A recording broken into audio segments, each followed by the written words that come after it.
costs for living there. Do you know anything about the young woman who lived here before?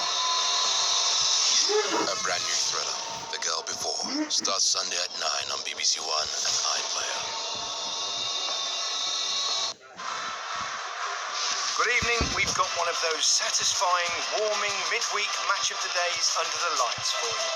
COVID has wiped out a couple of games, but we've still got 3 matches from tonight and highlights of last night's games with a masterclass from Manchester City. It's worth staying up for. Honest. Join us after the news.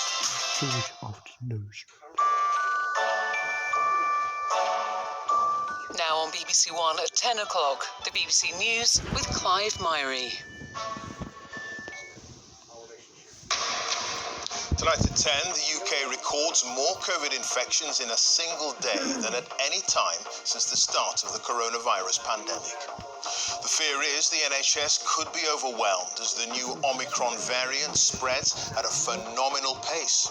So, a warning over Christmas get-togethers from England's Chief Medical Officer. Avoid unnecessary gatherings.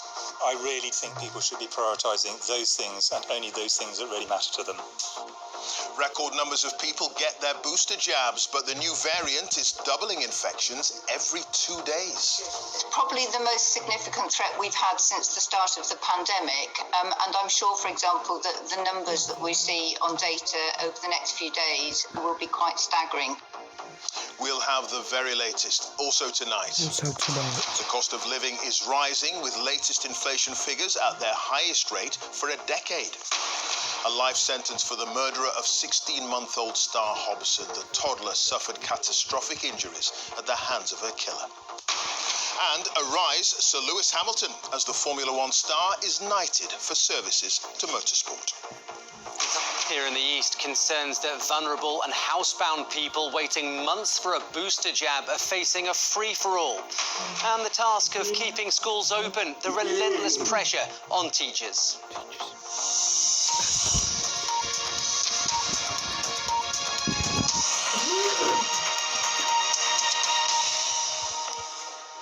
Good evening. The UK has recorded its highest number of daily COVID infections since the start of the coronavirus pandemic almost 2 years ago. There were more than 78,500 new cases in the past 24 hours. That's 10,000 more than the previous daily record set back in January. But England's Chief Medical Officer, Professor Chris Whitty, has warned that more COVID records will be broken, with the Omicron variant moving at what he called an absolutely phenomenal pace. He added that the public should prioritise what matters with regards to social mixing in the run-up to Christmas.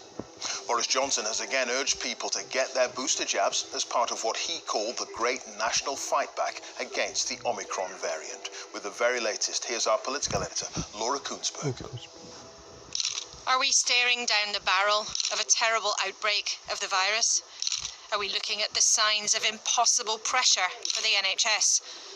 Is the Prime Minister watching out of control that his authority and credibility fall away? Is the party over for you now, Prime Minister? With record cases, Boris Johnson eager to emphasise again what he says you must do. The wave of Omicron continues to roll in across the whole of our United Kingdom. We are throwing everything at it, and wherever you are, we'll be there with a jab for you. So please, get boosted now. This is a really serious threat at the moment. How big a threat? There are several things we don't know, but all the things that we do know are bad. And the principal one being the speed at which this is moving. It is moving at an absolutely phenomenal pace. Demand for the boosters surged since Sunday, but so has the variant. More cases recorded today than at any point during the whole pandemic, as jabs go in arms in surgeries, car parks, even cathedrals. The fear, the sheer number, will cause intolerable disruption. And could there be more limits on our lives? There have been more cases today than there ever have been. If now isn't the time for extra restrictions, when will be? The booster does provide an excellent level of protection, and we think that given the balance of risks and the balance of continuing uncertainties about Omicron, this is the right approach to take. And to both of the medics, can I ask you really straightforwardly, do you think it would be better if there were now more restrictions immediately?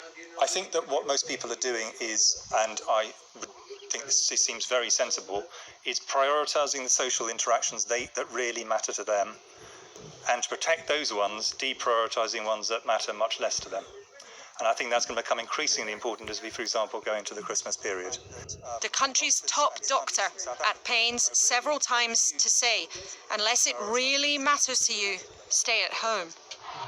But Boris Johnson doesn't want to close the doors of pubs, clubs or restaurants, and perhaps wouldn't have the authority to if he tried, because last night he was pounded by his own side.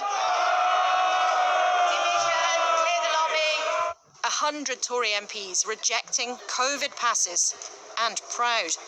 One of them even filming herself casting their vote against. The plans only passed, embarrassingly for Boris Johnson, with help from Labour, a point too tempting for Keir Starmer to ignore earlier today. If it wasn't for Labour votes, his government wouldn't have been able to introduce vital health measures we need to save lives and protect the NHS. So weak is his leadership. We vaccinate, they vacillate. Jabber, we jab.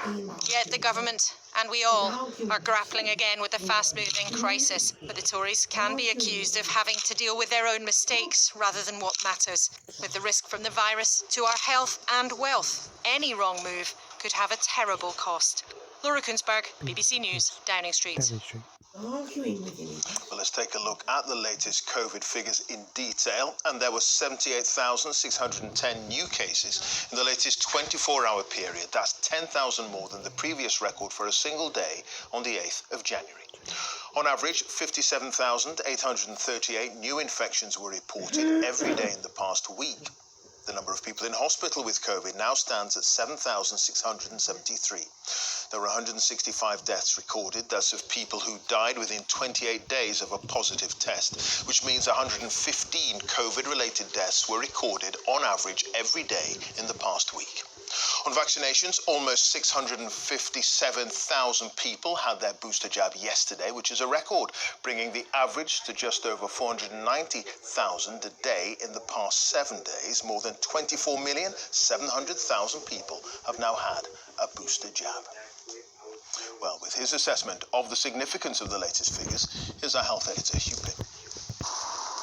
With the rapid spread of the new variant, the booster programme has been given new urgency. Here, a GP in Oxford visits elderly patients in their homes to give them the top-up jab. But it will give you very good protection and boost your immunity. With evidence of that good protection against Omicron infection, the booster rollout will continue. But according to recent research, there's much less of a shield a few months after a second dose, and there's high-level concern about how much case numbers could rise. Probably the most significant threat we've had since the start of the pandemic, and I'm sure, for example, that the numbers that we see on data over the next few days will be quite staggering compared to the rate of growth that we've seen in cases for previous variants. Even if most of the extra cases are mild, that could result in more staff absences from key sectors of the economy and public services. And while Omicron may cause less serious illness than Delta, a surge in cases would mean at least some extra hospital admissions. One group of modellers has come up with a range of scenarios depending on what happens with the virus and the take-up of boosters. They say in the worst-case scenario in England, there could be more than 6,000 hospital admissions a day, compared with just under 4,000 at the peak last winter. In the best case, they say it would be around 2,000 admissions a day in England. And all of that assumes that previously announced restrictions haven't been changed. So there are serious challenges for the NHS across the UK. Any rise in COVID numbers will increase pressure already felt in crowded A&E departments, including this one in Edinburgh. The Scottish Government has urged people to limit social contacts in the run-up to Christmas. There have been renewed appeals, meanwhile, for volunteers to join the vaccination effort in England, and a message to the public: we need your help. get tested when you're asked to and follow the government guidelines. Make sure that you focus on getting your booster if you haven't already. And if you're able to, come forward and join this fight against Omicron. Because I promise you, if you can come and help us, our NHS will be here for you. Some restaurants say the public have been voting with their feet and cancelling bookings. This celebrity chef said he'd lost 650 reservations. It's going to be working out how we survive, how we get through, where are the losses, where are the gaps, how do we fill them. And the bigger picture for hospitality is the government needs to look at the huge catastrophic losses that this industry is making. The picture seems bleaker, but vaccine coverage is much more widespread than in the January wave. Deaths for now are a lot lower, and there are more therapies for COVID patients. Hugh Pym, BBC News. Well, our medical editor Fergus Walsh is here. The numbers are truly mind-boggling. Infections doubling, every 2 or so days, but record numbers of booster jabs. So are we winning this battle? Who's winning this race? Well, we're only just starting to see the impact of Omicron on the numbers, Clive, and it is spreading extraordinarily fast through a highly vaccinated population because it is so highly contagious. Only a booster can stop your chances really now of being infected, and I think we should prepare for astonishingly high numbers in the days ahead. The graphs are going to have to be changed to fit the case numbers in because they're going so high on the chart, and I think we'll see several multiples even of the record numbers we've seen today. That's perfectly possible. Now that all sounds scary, but in many ways we're in a much better position than we were this time last year. For example, hospital admissions for the over 85s, the most vulnerable group, are 9 times lower now than they were in January. And that is because vaccines, 2 doses, give very strong protection, more than 90% against severe disease with the Delta variant. The big unknown is how much protection will hold up against Omicron with 2 doses or with that booster. Now, even if the vast majority of cases are mild, if we have huge numbers, a small drop in protection could lead to a big impact on an already stretched NHS, and most of that impact will come after Christmas in the deep of winter. Now, we're all wondering, all of us are thinking, well, what can we do over Christmas? What are the rules governing get-togethers and family gatherings and so on? Well, Chris Whitty was very clear today in the press conference, and he said that he recommended that people prioritise what matters to them. And he said, don't mix with people you don't have to. The Prime Minister said he would not be shutting hospitality, he would not be cancelling events, but he said people should be cautious. Wash your hands, do regular lateral flow tests, make sure places are ventilated. Yesterday, the Scottish First Minister, Nicola Sturgeon, asked people in Scotland to limit socialising to 3 households, but that's guidance only. But if these numbers keep rising, Clive, and more pressure builds on the NHS, then talk of more restrictions will get louder. Sure. Okay, Fergus, thank you. Fergus Walsh, our medical editor then. And it's been announced that the former High Court judge, Baroness Hallett, will chair the COVID inquiry into the government's handling of the pandemic. The crossbench peer presided over the inquest into the deaths from the 7/7 terror attacks. Bereaved relatives who lost family members during the pandemic have urged Baroness Hallett to put them at the heart of her inquiry, which is due to begin next spring. Well, Scotland, Wales and Northern Ireland already have COVID passports, and from today, all adults in England must prove they're now fully vaccinated or have a negative COVID test within the last 48 hours to get into large venues such as nightclubs and stadiums. Proof can be in the form of an NHS COVID pass or a text or email from NHS Test and Trace. Entry to indoor unseated venues with more than 500 people, outdoor unseated venues with more than 4,000 people, or any venue with more than 10,000 people will also require proof of vaccination or a negative test. With more on this, our correspondent Andrew Plant reports now from Bristol. Proof of vaccinations or negative tests now needed all across England today. Football fans at the Emirates tonight, some of the first to be affected. Got my COVID pass, got the lateral flow negative test. We had an email from the venue to say get here early, about 6:30, but we just thought actually it could take a long time to check everyone. I'm quite old and I want to know that I'm safe in there, so I've got my COVID passport here, all ready to show. So that you just click on that, click domestic. Preparing their COVID passes over a pint this evening. And all you do is just 2 clicks on the app. Easy as. These friends getting ready to head to a nightclub later. I think it's a good idea. I mean, I think it's just like showing your ID to get into somewhere, isn't it, really? You feel a lot safer going out knowing that everyone else there is healthy and doesn't have COVID. For everyone's mental health, we need to stay out of lockdown as long as possible. And with these new restrictions, with, tests and stuff, it's making everything safer and better for everyone. After being closed for almost 18 months, this nightclub reopened in August. It's a whole new scenario for us. Concerns here, though, that some will find the new entry rules confusing. I think a lot of people are going to be unaware that they need to show anything, or perhaps they haven't got the right format in which to show it. What about people who don't have a mobile phone? What about people who don't access the NHS app? Do we, alienate them and turn them away because they don't have access to that technology? Some entertainment venues have recently reported sharp drops in their bookings, blaming people's fears over the Omicron variant and not wanting to have their Christmas plans disrupted. Many, though, are hoping this new COVID pass scheme might give people a bit more confidence about going to big, busy places over the next few weeks. After months with almost no income, many were relying on a bumper Christmas and say more government help could be needed. We've got the VAT relief extended until April 2022, where it's at 12.5%, and at which point it goes back up to 20%. We would ask that that is extended. Checking COVID passes now the norm for many venues, hoping it's enough to keep people coming in. Andrew Plant, BBC News. The cost of living has risen at its fastest rate for 10 years, with inflation at 5.1% last month. The Office for National Statistics says the rise is due to a surge in transport and energy costs. Here's our economics editor, Faisal Islam. It's not just here in Cardiff that inflation is reaching ever dizzier heights. Across the nation, prices are rising at their fastest rate in a decade, driven by record petrol prices, massive spikes in gas and electricity, and now clothing and food price rises too, raising questions about how quickly it will come down to earth.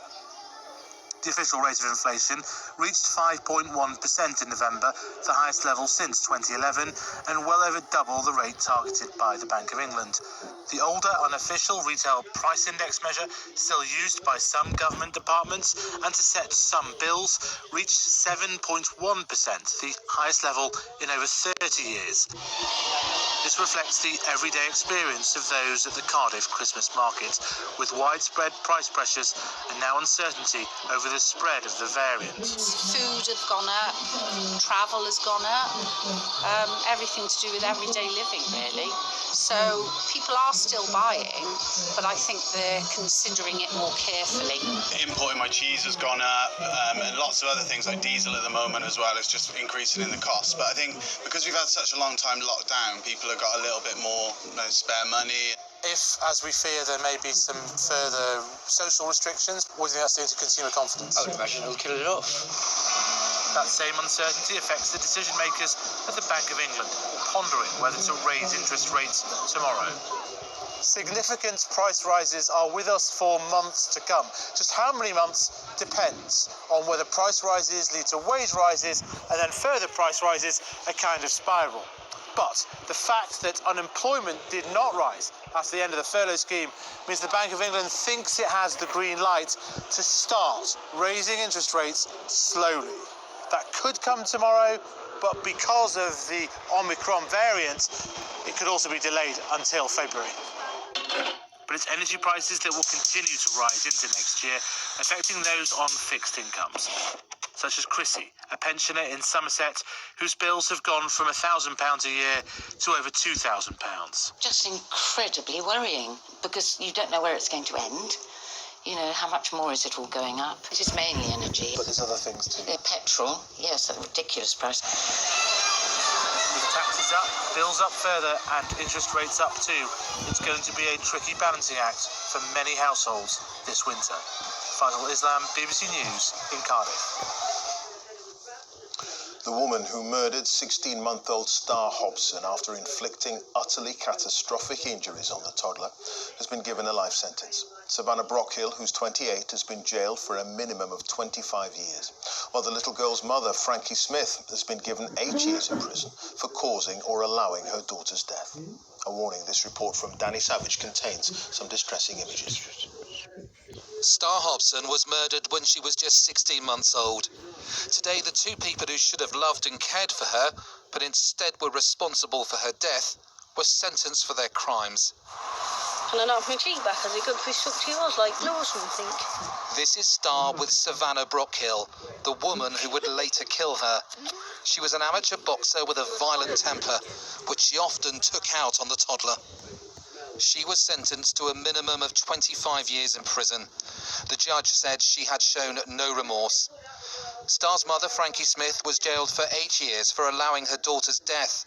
The judge said she played a significant role and it was something she will have to live with for the rest of her life. Throughout her short life, Star was subjected to endless physical assaults and psychological harm. Instead of the love and protection, she experienced a world of humiliation, cruelty and pain. Star was known to police and social services. Today, a family member gave us a video of Star with bruises. You may find this upsetting.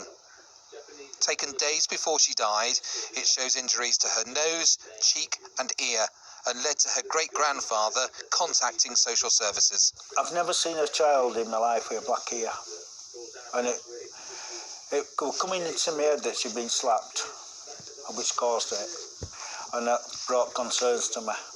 They could have took her to the hospital, they could have got her checked out, and maybe all these injuries, what she had, would have come alight.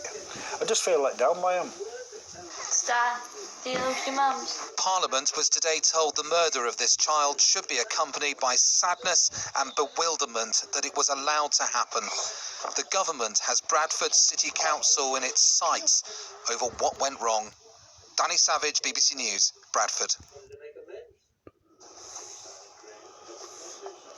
Women who were forced to give up their babies for adoption in the 1950s, 60s and 70s are among those due to give evidence to a parliamentary inquiry which got underway today. The hearing follows a series of BBC reports and will examine why thousands of pregnant, unmarried women were pressured into giving up their babies. Our correspondent Duncan Kennedy has the full story. These are some of the women who lost their babies through forced adoption, simply because they broke the taboo of getting pregnant out of wedlock.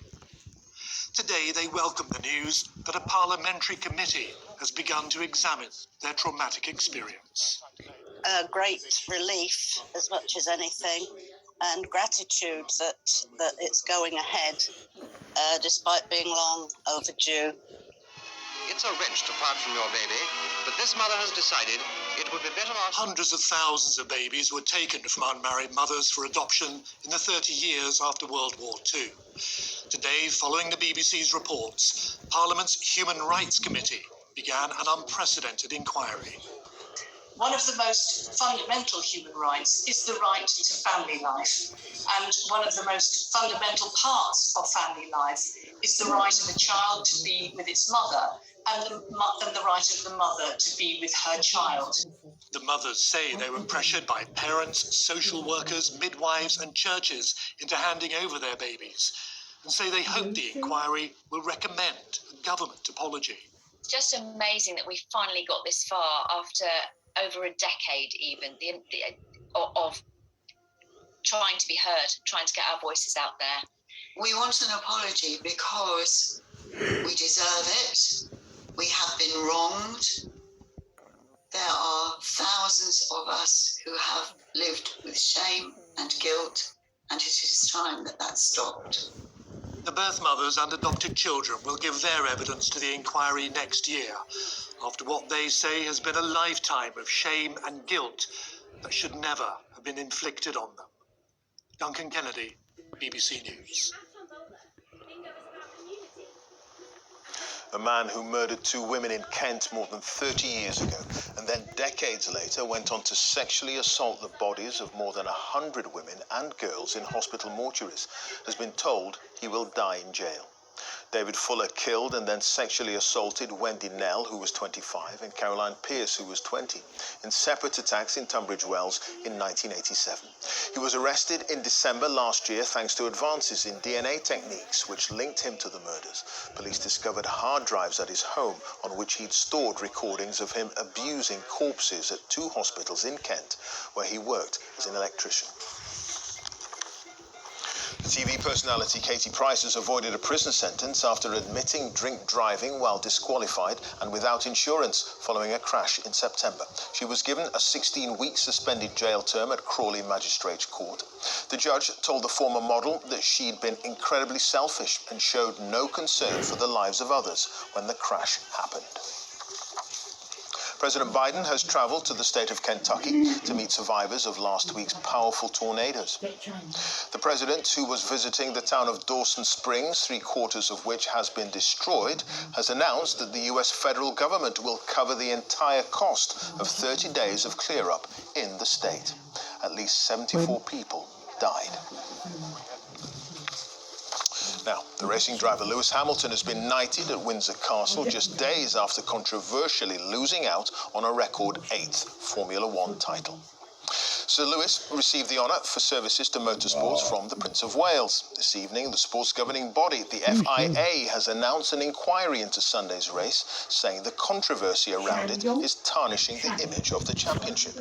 Meanwhile, Formula One's new world champion, Max Verstappen, has been celebrating his title with his Red Bull team at their factory in Milton Keynes. Our sports editor, Dan Rowan, has it all. It may have been at a slower speed than usual, but Formula One's new world champion returned to a hero's welcome at his team's headquarters today. Max Verstappen able to celebrate with the entire staff at Red Bull's base in Milton Keynes. Later, the Dutch driver telling me how it felt to have realised a lifelong ambition. Yeah, it's slowly sinking in, but also it's been very hectic all the way through, so I'm also pretty tired at the moment. Anything what will happen now is a bonus. Not much will change, but in the back of your mind you are a bit more relaxed because your big dream, your ultimate goal you have achieved already. Verstappen's victory over Lewis Hamilton in the season's deciding race in Abu Dhabi has divided the sport. Mercedes failing with 2 protests after the Dutchman was given the chance to claim the race and title in the final lap after a restart. So has the controversy tainted the success? Not for me. I also don't think for the team. We raced when there was a green light, green flag, and we beat them on the track. When you look, I think, over the whole season, we had the most poles, most wins. We had our fair share of bad luck as well. Mercedes have the option of appealing. They have until tomorrow evening to decide. Would you like them now just to stop this fight and accept the result? It's difficult. I can't speak for them. I think, races should be won on the track. We will celebrate regardless, but we at least won it on the track. Sir Lewis Hamilton. Having missed out on a record 8th title, Hamilton, meanwhile, could at least celebrate receiving his knighthood today. Verstappen full of praise for the man who pushed him all the way. It has been a real pleasure, fighting against him. Of course, we had our moments throughout the year, where we clashed, but I think we really respect each other because we have pushed each other to the limit. Despite the fallout, Verstappen's victory marks a new era for a sport that's winning new fans. And aged just 24, there could be much more success to come.